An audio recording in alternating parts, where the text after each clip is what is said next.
Good morning. It's my honor and pleasure to introduce to you your incoming pastor, Father Todd Kreidinger. Let's give him a warm welcome.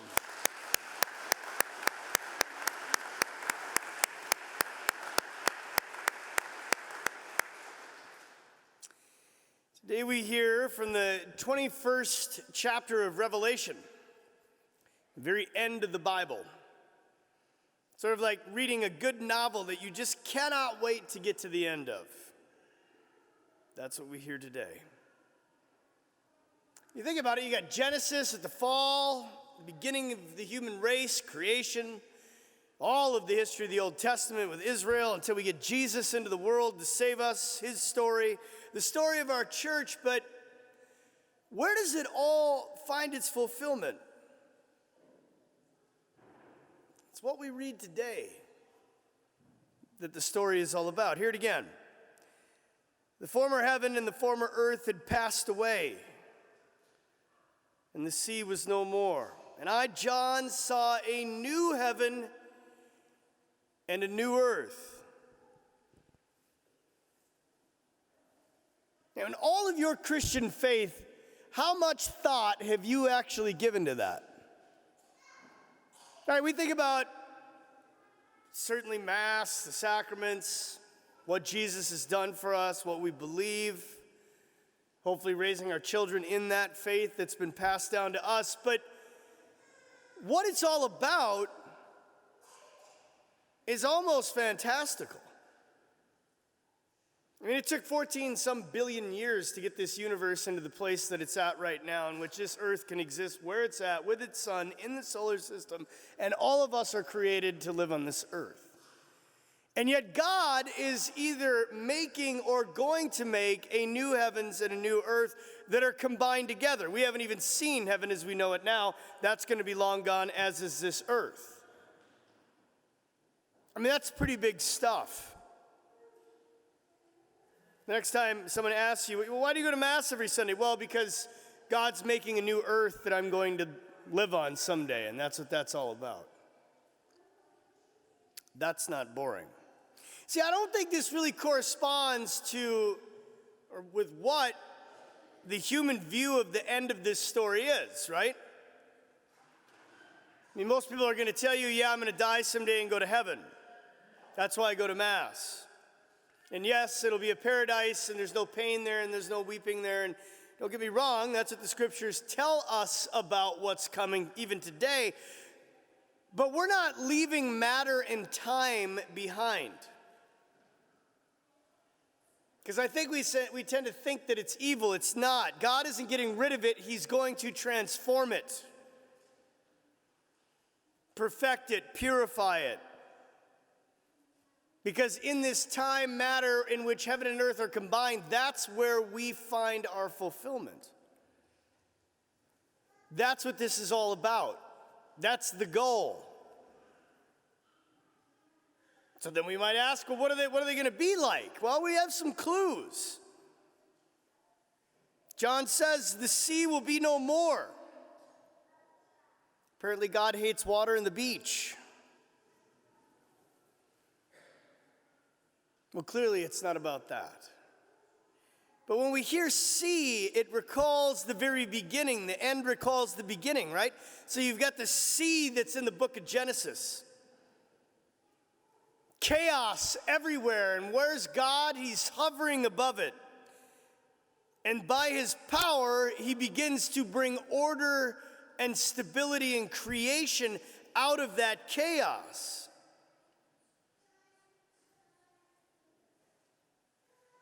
That's what God does. He transforms chaos into stability and creation. Seemingly, he's doing that even right now. But imagine when it's all finished, being in a place where there is no sin. There is no chaos. There is no instability. Every day of your life is perfect in exactly how it should be. I'd ask you to imagine it, but we can't because we've never lived it. We've never even seen it. But there is something deeply comforting about the thought that there is a place like this. And that this is the goal and end result of why you are alive. God didn't create us to live this way. He has to redeem us out of it. What he created us for was this new heavens and new earth. Just think for a second, all the tears that each and every one of us have cried in this life up till now. We try not to think about those things. We focus on the good stuff. But there's the other side of this life that we're constantly trying to overcome and avoid, and that's where the tears are. How much pain have you been through in your life? Loved ones you've lost, mistakes you've made and mourned over. I think of the last 2 years of my own life since I lost my mom.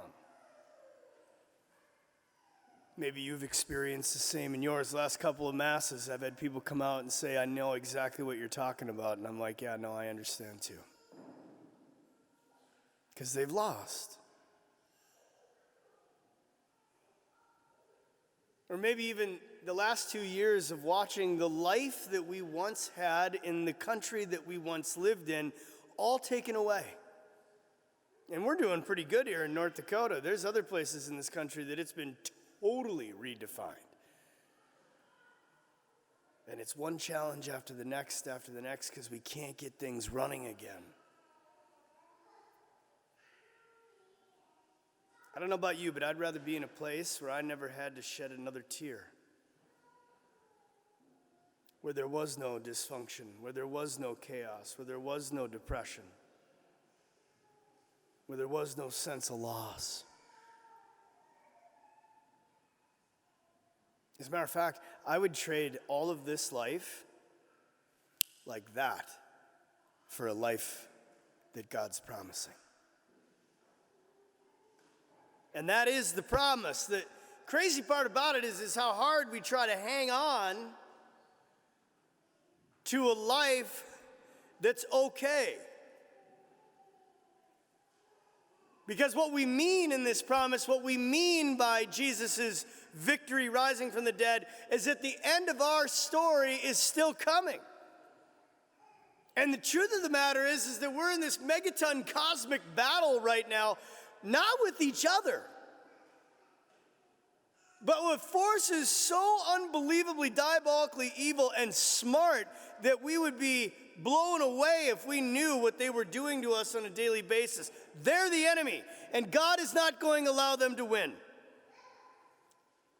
This is the good news. God is not going to allow this painful, sinful, chaotic life to triumph.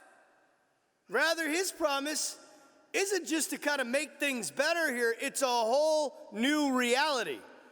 Because he can create that, a new heavens and a new earth where there's nothing but what should be there. Peace, joy, happiness, reunited with everybody that you love. And God himself is going to take care of us individually.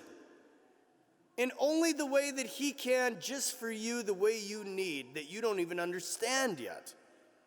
That's how the story ends. Hear it again. John says, this new city of Jerusalem coming down from heaven from God. And you hear a loud voice from the altar say, behold, God's dwelling is with the human race, and he will dwell with them, and he will be their God, and they will be his people. Notice that God is coming to us. It's not some lofty conceptual thing in the sky where you're playing a harp. It's a city. And this city is like a country. If you look at the dimensions of it, it's like 1,500 miles by 1,500 miles. Serious. But a city, everyone, is not a place of boredom. A city is a place where things are happening, where human power is engaged and culture is thriving. Just think of the last time you were in a city or why you went to a city. Was it a sporting event or a concert or a play or maybe to go shopping or eat at some wonderful restaurant. I can tell you this, I'm sure it was full of excitement and fun, and the entire time you were there, it didn't get old. Now put God into the equation and imagine what that city is like. In this city, Jesus rules. I've been never more convinced in my life that the only person that is fit and worthy to rule us is Christ. We have done an amazing job before him and after him, both in the church and out of the church, showing the world that we don't know how to rule ourselves. We don't even know how to rule our own person. He does. And so in his city, no sin, no dysfunction, no suffering, no sorrow. In this city, under his rule, you are going to be fully alive. You're not now.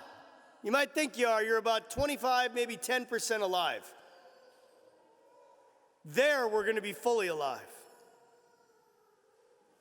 You see, I think now maybe more than ever, we need to keep this reality before our eyes. Because this is what life is truly about, thank God. This is the end result of our existence, and it should give us hope. And we need hope right now in this mess that we're living in more than anything else. So here's the hope. The sin and the chaos that you see in the world, and maybe even in your own life right now, it's not going to go on forever. So you don't need to despair. When the day is going completely wrong, when inflation is through the roof, and you've got people dancing in the streets trying to overturn the fact that we just are going to illegalize killing babies, when we have leadership that's disappointing you everywhere, when things aren't going the way that we want to, you can still have hope, because eventually they will. Eventually the sin and chaos will be gone, and I promise you that it does not have the last say. Jesus does. And Jesus is coming. And when he gets here, all will be as it should.